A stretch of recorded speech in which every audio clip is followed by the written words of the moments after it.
maka harus mengikuti batasan-batasan, yaitu antara luar Arafah dan di dalam Arafah. Jadi biasanya buat haji ini kanan kiri tenda-tenda. Setelah selesai melaksanakan wukuf di tanggal Haji itu 9 di tenda-tenda. Dzulhijjah, maka jamaah sudah mulai berbondong-bondong meninggalkan kawasan Arafah menuju ke Musdalifah. Musdalifah.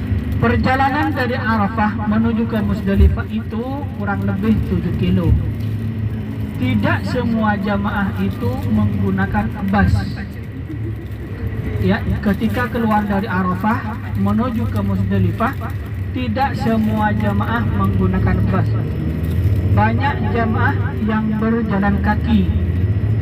Jadi ketika dari Arafah menuju ke Musdalifah, banyak jamaah juga yang berjalan kaki, ada yang menggunakan bus, bahkan ada yang menggunakan kereta. Bagi pejalan kaki, jalurnya itu dapat kita lihat di depan di sebelah kanan ada papan warna kuning dan merah. Itulah jalannya para jamaah yang berjalan kaki.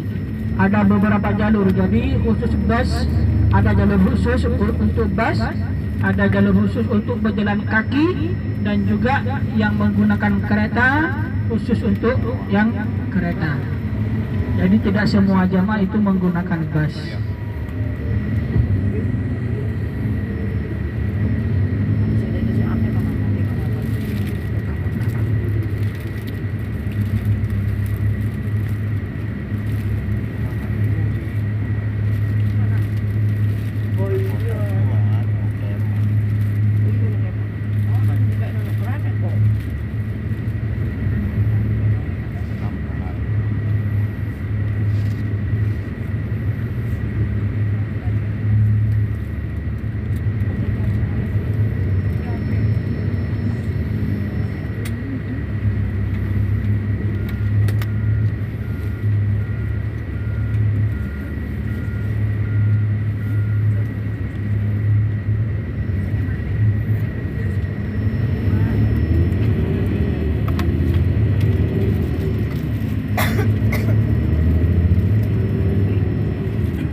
Di sebelah kanan kita, inilah jalur para jamaah yang berjalan kaki dari Arafah. Sebelah kiri menuju ke sebelah kanan ini jalur khusus untuk berjalan kaki. Jadi banyak jalur bagi para jamaah haji yang berjalan kaki. Di depan ada lagi. Nanti karena banyak para jamaah haji itu berjalan kaki menuju ke Musdalifah, karena apabila menggunakan bus itu dengan jarak 7 kilo itu terkadang bisa ditempuh sampai 5 jam dari begitu padatnya, karena di hari itu juga semua bus itu menuju ke Musdalifah, jadi macet. Makanya banyak jamaah yang berjalan kaki. Di sebelah kanan ini jalur para jamaah yang berjalan kaki. Sebelah kanan ada pamping kuning. Semua ini jalurnya para jamaah yang berjalan kaki. Sepanjang perjalanan, sepanjang jalan dari Arafah menuju ke Musdalifah itu di samping-sampingnya dilengkapi dengan toilet dan juga air minum. Biasanya banyak penduduk Arab ini yang tinggal di Arab sini itu banyak yang menjual kopi dan segala macam. Dan biasanya juga di situ banyak penduduk Saudi ini yang memberikan makanan, ya, gratis. Ada minuman, buah-buahan, macam-macam buah-buahan itu dikasih kepada jamaah. Aku merasakan di sini seger banget. Di sebelah kanan masih terlihat Apalagi pas pas jalur kalau jadi jamaah kayak haji gini, dari Arafah menuju ke Musdalifah. Yes, Ya, yes, banyak ya. kamar mandi di situ.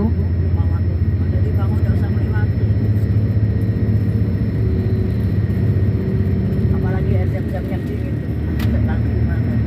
Ampun air zam-zam belum pernah yang dingin. Cool, jangan Ngelut cool terus. ya.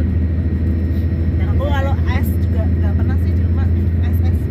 Setelah jamaah pada malam tanggal 10, pada tanggal 9, malam tanggal 10 itu bertepatan dengan malam Idul Adha, berkorban. Jadi banyak jamaah itu setelah di malam tanggal 10 itu banyak yang menyembelih, ya, yaitu berkorban karena bertepatan dengan malam Idul Adha. Di depan di sebelah kanan ada bukit, ada gunung. Nanti di lereng bukit di bawah itu ada parit, ada bendungan air. Nih di sebelah kanan, depan, di bawah itu di lereng bukit di bawah. Nah, ini yang dikenal dengan bendungan Siti Zubaidah. Ya, sebelah kanan nih, pas sebelah kanan kita ada tembok tua. Ini dulu jalurnya air. Yang membuat ini adalah yang dikenal dengan bendungan Siti Zubaidah. Jadi ini yang membuat ada Siti Zubaidah. Mereka dulu menjalurkan air dari kota Taif menuju kota Mekah, ke Arafah, ke Musdalifah dan Mina. Karena pada waktu itu sangatlah sulit air. Ketika mau ke kamar mandi sangatlah sulit. Ya, banyak jamaah yang menggunakan air zam-zam. Jadi dulu hanya membawa bekal air zam-zam dari kota Mekah. Ketika mau ke kamar mandi sangatlah sulit. Akhirnya Siti Zubaidah membuat bendungan atau jalan air sampai sekarang masih ada bekasnya di sebelah kanan ini. Nah, sebentar lagi di depan ini ada pembatas. Ya, ada pembatas antara luar Musdalifah dan di dalam Musdalifah. Di sebelah kiri ini jalur kereta dari Arafah menuju ke Musdalifah, sebelah kiri. Jadi kalau di Arafah ada batasan, begitupun di Musdalifah mempunyai batasan juga antara di luar Musdalifah dan di dalamnya Musdalifah. Pada malam tanggal 10 Dzulhijjah, semua para jamaah haji wajib berada dalam kawasan Musdalifah ini. Untuk apa? Untuk bermalam. Ya, nih pembatas di sebelah kanan, ada tulisan di situ. Jadi sekarang kita ini sudah masuk dalam kawasan Musdalifah. Di sebelah kanan banyak kamar mandi karena pada waktu itu pada malam tanggal 10 Dzulhijjah semua jamaah berkumpul di sini untuk bermalam. Ya, wajib di sini bermalam sebelah kanan. Jadi hanya beralaskan sajadah dan kadang kardus dan seadanya. Jadi bermalam di sini. Dan di Musdalifah ini ada masjid yang dikenal dengan Masjid Masy'aril Haram. Di depan di sebelah kanan, masjid ini hanya dibuka setahun sekali. Hanya dibuka setahun sekali pas musim haji aja. Di sebelah kanan, ya, ada masjid. Ini masuk dalam kawasan Musdalifah.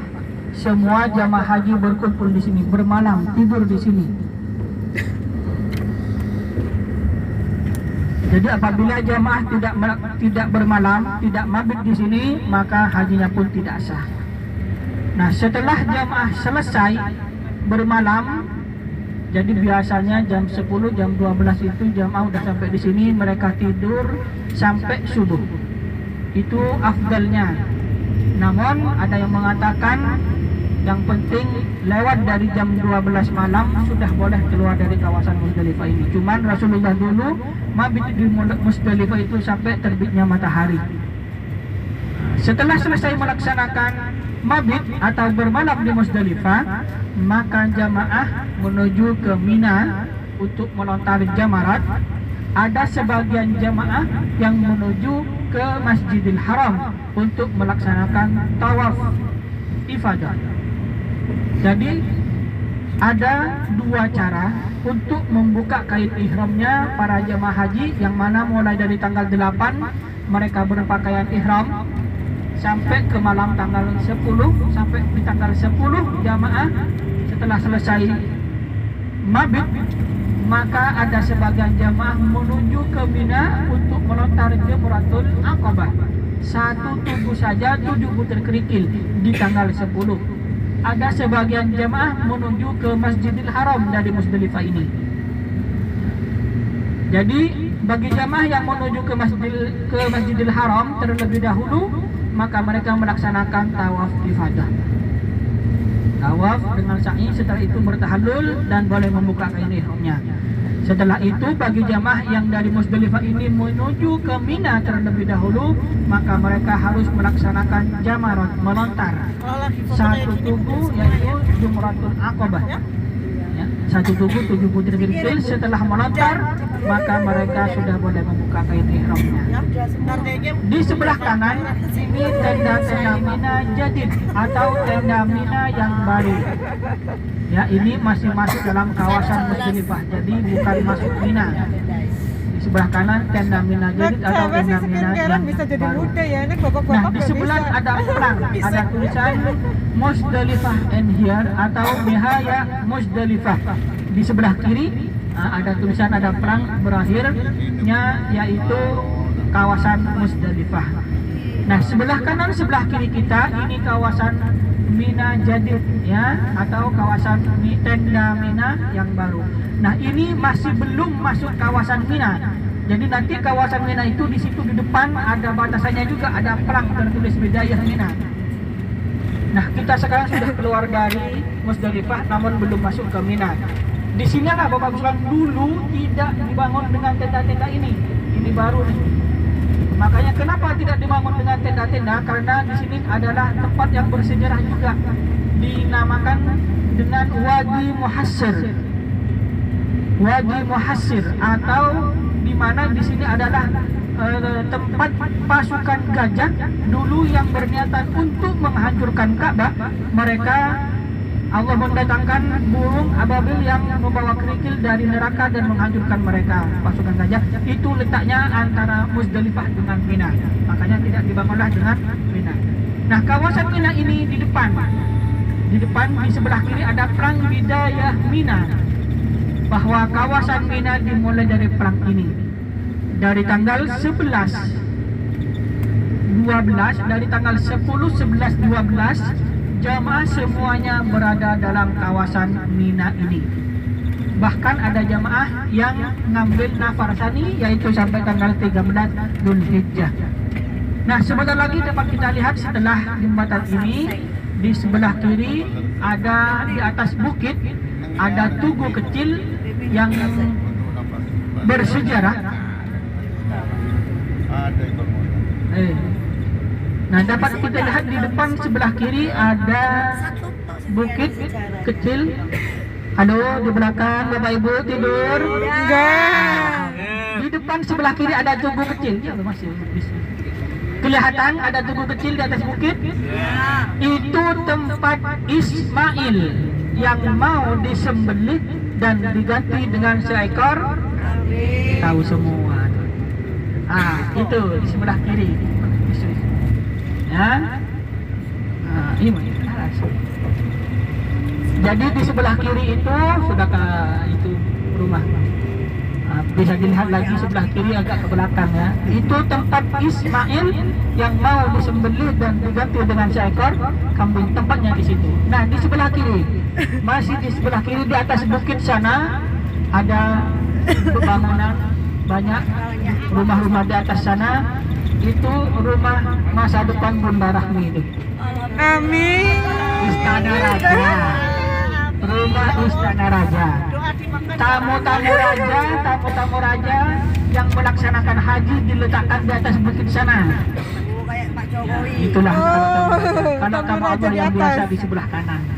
Inilah kawasan Mina. Bapak Ibu sekalian perlu digaris bawahi, pada waktu itu tidak ada tamu raja, tidak ada tamu siapa, semuanya adalah tamu Allah Subhanahu wa Ta'ala. Karena pada waktu itu hanya berpakaian ihram semua, tidak lebih, ya. Jadi di sebelah kanan inilah kawasan Mina. Semua jemaah haji dari tanggal 10, 11, 12, bahkan ada yang ngambil nafar sani sampai tanggal 13. Itu berada di kawasan Mina sebelah kanan. Di Mina ada masjid lagi dikenal dengan Masjid Khaif. Nah, di Masjid Khaif ini Berarti tahun di depan ini ada haji ya? masjid namanya Masjid Khaif.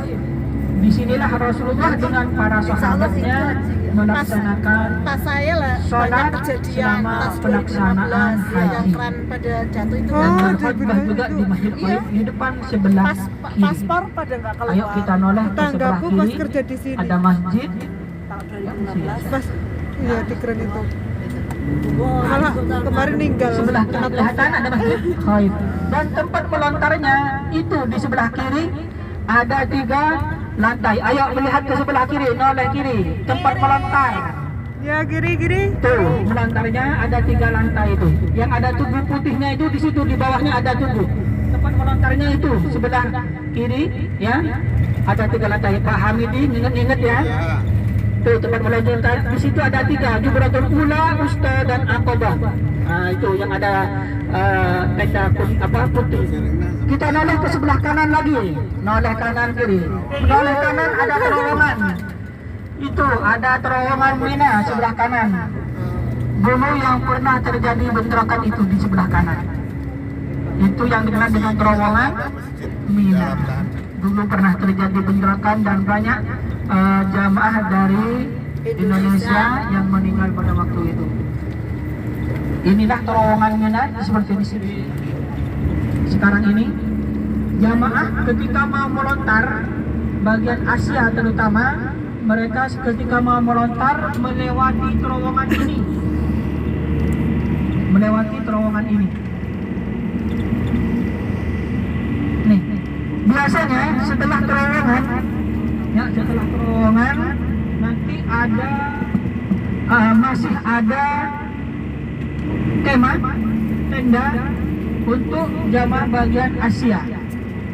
Setelah terowongan ini di sebelah kanan nanti ada tenda-tenda Mina, biasanya diletakkan bagian Asia, Indonesia, Malaysia, Singapura. Biasanya diletakkan di setelah terowongan ini sebelah kanan. Di sebelah kanan ini masih termasuk kawasan Mina, jadi sangatlah luas. Nih, sampai di atas bukit sana sebelah kanan itu termasuk kawasan Asia. Indonesia, Malaysia diletakkan di situ. Nih di bawah, di atas itu ketika musim haji penuh. Teringat di sini ya. Jadi Bapak Ibu sekalian, di luar musim haji tak seorang pun berada di situ. Namun ketika pada musim haji, masya Allah, cari tempat duduk saja pun sangat susah. Jadi Bapak Ibu sekalian, alhamdulillah kita sudah melaksanakan manasik langsung ke tempat-tempat pelaksanaan ibadah haji. Kita sudah tahu bahwasanya pelaksanaan haji itu dimulai dari tanggal 8, tanggal 9 wukuf di Arafah tadi di Jabal Rahmah, mereka wukuf di situ. Wukufnya dari zuhur sampai menjelang terbenamnya matahari. Setelah selesai wukuf, mereka meninggalkan Arafah menuju ke Musdalifah. Setelah sampai ke Musdalifah di tanggal 10, mereka bermalam di situ sampai terbitnya matahari. Setelah itu kembali ke Mina. Setelah di Mina mulai dari tanggal 10, 11, 12 ada yang ngambil nafar tsani, bahkan sampai tanggal 13 berada di Mina. Setelah selesai pelaksanaan ibadah haji, jamaah itu di tanggal 13 mereka langsung balik ke pemondokan masing-masing. Setelah kembali ke pemondokan masing-masing, langsung bersiap-siap, yaitu setelah beberapa hari, biasanya 3-4 hari setelah pelaksanaan haji, biasanya mereka bagian yang kloter pertama sudah bersiap-siap bertolak ke Indonesia. Jadi alhamdulillah Bapak Ibu sekalian, kita sudah mengetahui tiada lain harapan kita dengan kita mengetahui ke tempat-tempat pelaksanaan ibadah haji yang masih belum diberikan kesempatan oleh Allah. Kami kita berharap semoga Allah segera memanggil kepada kita semua, kepada keluarga kita semua bisa melaksanakan ibadah haji.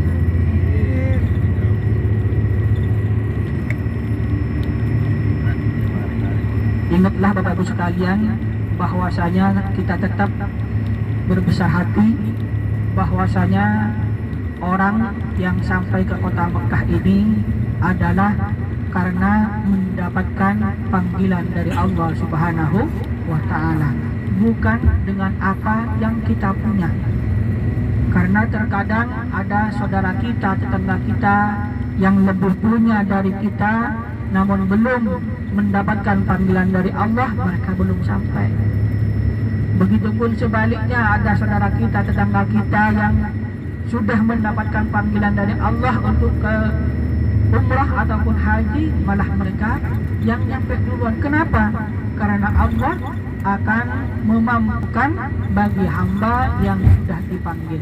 Maka perbanyaklah memohon kepada Allah untuk segera dipanggil melaksanakan umrah dan lebih-lebih bisa melaksanakan ibadah haji. Amin. Salam Baitullah. Aduh sepi kayak yang di belakang. Allahu Akbar. Lanjut tidur apa lanjut cerita? Dong ya, Ahmad di depan dong Haji ini. plus kemarin. Haji biasa. Aku daftar 2010 dapat 2016. Kok cepet banget 5 tahun? Ya dulu ya, sekarang Bali ini Untuk selanjutnya kita akan menuju plus ke aja 7 tahun. Masjid Ji'aranah. 275 kan? Ahmad tambah sebentar sebelum Bapak Ibu sekalian menikmati hidupnya biar punya cerita nanti kita pulang. Jadi jangan sampai Bapak Ibu sekalian nanti pulang ke tanah air, Yang penting sekarang anak cucu kita bertanya, Bapak Ibu Siti tur di Mekah kemana aja?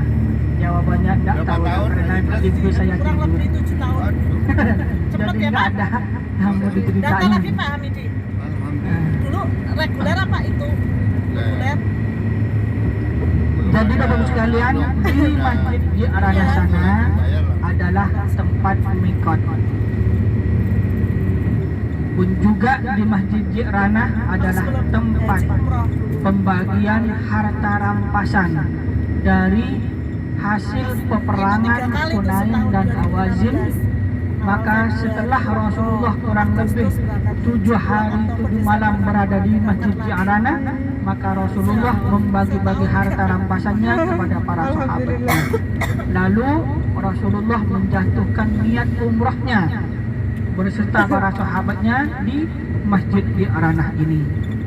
Banyak tempat mengambil mikot di kota Mekah ini bagi penduduk Mekah ataupun bagi mukimin ketika hendak melaksanakan umrah mereka, yaitu bisa di Masjid Tan'im, yang mana kemarin kita dari Madinah baru mau masuk ke kota Mekah. Ada masjid, disitulah Masjid Tan'im atau Masjid Siti Aisyah, bisa mengambil dari sana. Namun ada masjid Ji'aranah yang akan kita kunjungi ini. Ada juga Masjid Hudaybiyah. Ya, Masjid Hudaybiyah juga ada di kota Mekah. Bagi para jamaah yang mau melaksanakan ibadah umrah lagi itu ada yang ngambil dari Masjid Hudaybiyah. Pada suatu saat Rasulullah, ada salah seorang melihat dari kejauhan, ada salah seorang yang sedang menggendong nenek tua dengan begitu kasih sayang. Setelah sahabat ini mendekat, ternyata yang sedang menggendong nenek tua ini ternyata baginda Rasulullah SAW sedang menggendong ibu susuannya. Siapa ibu susuannya Rasulullah? Ada yang tahu? Rahmi.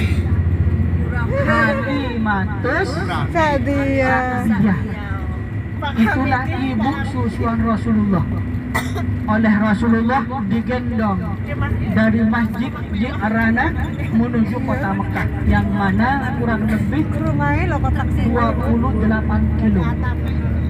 Bayangkan Rasulullah menggendong dari Hudaybiyah menuju kota Mekah. Mereka berjalan sambil menggendong melewati ini pegunungan-pegunungan di sebelah kiri dan ini. Namun Rasulullah sangat cinta kepada Halimatus Sa'diyah karena mereka adalah ibu susuannya.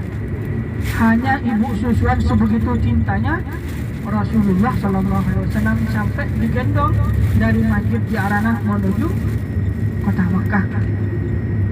Maka ini dapat kita ambil pelajaran kepada kita semua bahwasanya rasa cinta kasih sayang kita kepada orang tua jangan sampai pernah putus. Walaupun orang tua kita yang sudah tiada sana, maka rasa cinta kita jangan sampai putus karena mereka tetap melihat kepada kita. Jadi Bapak Ibu sekalian, maka jangan pernah putus. Di tanah air kita suka melihat berita-berita yang mana ketika orang tuanya sudah sepuh, udah tua, terkadang mereka dibiarin. Bayangkan coba kita di waktu kecil, ibu kita hamil selama 9 bulan, melahirkan, menyusui orang tua kita. Maka dari itu Bapak sekalian, rasa cinta kita jangan sampai putus. Dan sekarang ini adalah kesempatan kita kepada orang tua kita.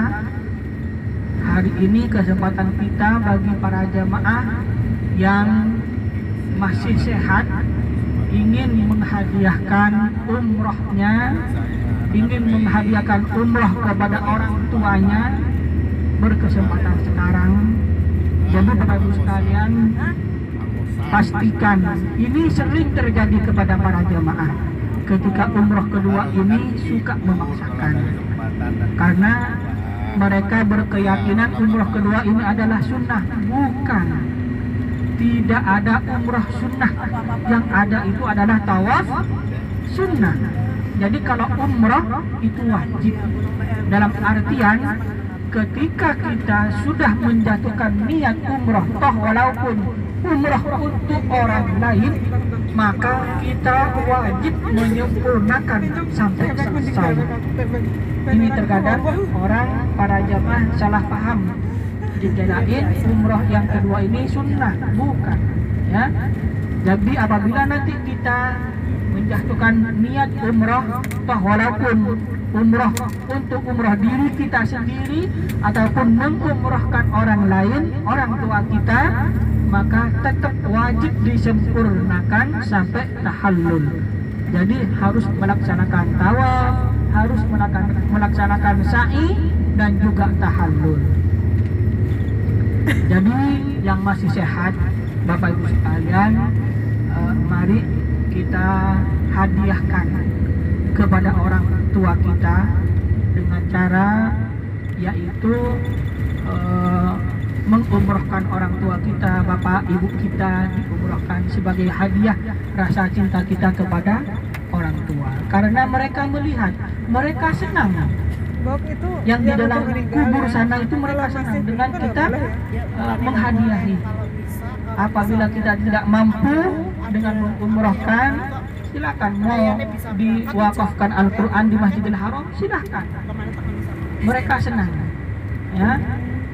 Jadi bagus sekalian, apabila tidak mampu mau diwakili, silakan. Ya sebenarnya buat sendiri aja ya. Maksudnya kalau masih ada. Jadi mungkin tidak ada kesempatan di tanah Nggak ada suci ini. kesempatan kesini kayak Karena gitu. kalau sudah pulang, terkadang bapak sekalian sudah repot dengan pekerjaannya, Harus kesini. sudah repot dengan aktivitas kita sehari-hari.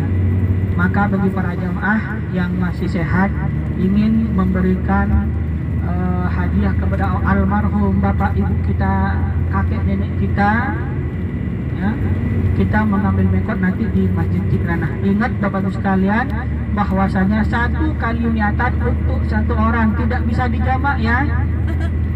Iya. Halo. Oh, satu Ya, ya. jadi bapak seumpama kakek nenek bapak ibu mau diumrohkan sekalian tidak bisa. Jadi seumpama kalau sekarang bapak, maka nanti umroh lagi ibu, setelah lagi nenek, setelah itu kakek. Jadi harus satu-satu, tidak boleh bersamaan. Satu kali niat untuk satu orang, ya, tidak boleh lebih. Jadi atau mungkin bapak ibu sekalian ingin umroh lagi untuk dirinya sendiri, monggo silahkan. Karena mungkin merasa yang kemarin saya merasa kurang ingin umroh dirinya sendiri lagi, silahkan, tidak apa-apa. Al-umrata ilal umrati kafaratun lima bainahuma. Bahwasanya umrah yang pertama dengan umrah yang kedua maka sebagai kafarah. Kafarah itu adalah yaitu penghapus dosa. Nah, jadi Bapak Ibu sekalian, pastikan bagi jemaah yang mau umrah nanti tenaganya kuat sampai menyelesaikan sampai tawaf dan sa'i dan tahallul. Jangan memaksakan diri. Umrah wajib kita sudah selesai kemarin dari Madinah. Ya, jadi yang kedua ini adalah umrah bagi yang masih mampu menyelesaikan. Ya, jangan, karena terkadang jamaah Ustadz setelah nyampe ke hotel saya capek. Tapi tadi niat, maka mau tidak mau harus disempurnakan. Tidak kuat ya harus pakai kursi roda, nyuruh orang. Makanya pastikan sebelum nanti niat, sebelum menjatuhkan niat, usahakan kita bisa menyempurnakan sampai tahallul insya Allah ya. Insyaallah. Karena pelaksanaan umroh kedua ini nanti insya Allah jam 2 setelah zuhur. Jadi siang. Ya. Apabila Bapak Ibu sekalian ada almarhum yang ingin diumrohkan, nanti bisa menghubungi kami atau Bunda Rahmi ya. Nah, perjalanan kita menuju Masjid Ji'ranah insya Allah masih kurang beberapa kilo lagi. Bapak Ibu sekalian, jangan sampai tidur, nanti wudhunya batal. Nanti setelah sampai ke Masjid Ji'ranah, tugas kita sama seperti di Masjid Abyar Ali kemarin. Yang laki-laki harus dibuka kaos dalamnya, jadi celana dalamnya juga dibuka. Bagi yang mau umrah, yang tidak umrah ikut jalan-jalan saja. Meskipun dari hotel kita sudah berpakaian ihram, tapi Bapak Ibu sekalian merasa capek, tidak mau ikut umrah, tidak apa-apa ya, karena ini tidak wajib. Yang wajib alhamdulillah sudah selesai kemarin semuanya. Nanti yang laki-laki dengan yang perempuan yang wudhunya batal, silahkan ke kamar mandi terlebih dahulu, langsung masuk masjid, sholat sunnah tahiyatul masjid, dan yang kedua sholat sunnah ihram. Untuk niatnya nanti di dalam bus bersama-sama. Jadi di masjid ini kita hanya sholat sunnah saja, ya, sholat sunnah saja, dan melepaskan kaos dalam dan celana dalam bagi yang laki-laki. Bagi yang perempuan, karena perempuan ini bebas, kalau punya baju putih silahkan tetap pakai baju putihnya sunnah. Apabila najis ataupun kotor, nanti setelah sampai hotel ganti baju yang suci ya, boleh pakai baju apa saja. Kalau ada yang putih sunnah pakai yang putih.